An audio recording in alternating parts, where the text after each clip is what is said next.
öz sevgindən, eşqindən danışırsan. Mən kiməm soruşanda dinib danışmayırsan. Ne desem ne söylesem sözler aciz olacak.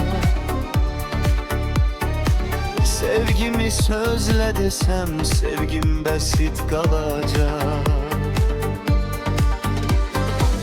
Onda söyle senin için ne kadar kıymetliyim. Belki senin ömrün en azı mən değilim. Sen benim özmenimsen, arzumsan, dileğimsen. Kalbimin tek sultanı sen, sevgi meleğimsen. Eşk bahçamın mübarı, yazımsan, baharımsan, zülmette, karanlıkta sen ümit çırağımsan. Döyünen yüreğimsen, aldığım nefesimsen. Damarımda kanımsan, ebedi hayatımsan. Döyünen yüreğimsen, aldığım nefesimsen. Damarımda kanımsan, ebedi hayatımsan.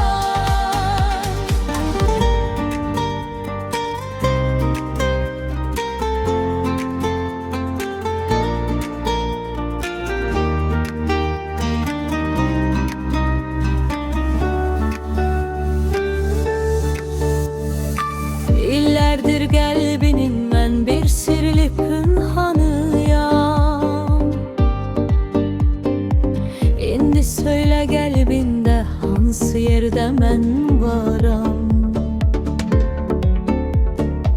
Ömrüme nefes veren kalbimin sultanımsan. Başımı uca eden dağımsan, vügarımsan. Değirsen sevgin bitmez, her gün yeniden başlar. Bəs mən sənə kiməm ki, qəlbin mənimlə vurar. Sen güzeller güzelim, sonalar sonasısan. Tanrımın bəxşetdiyi xoşbəxt alın yazımsan.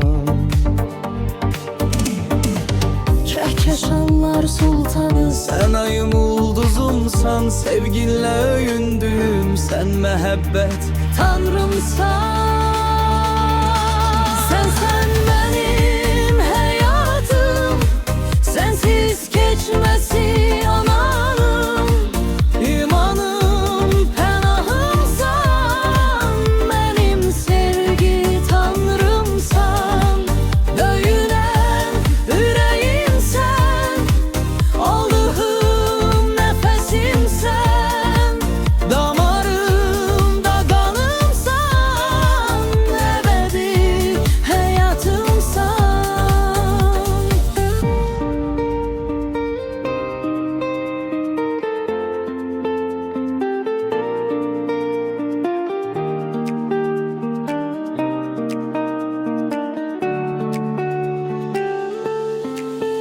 sen Benim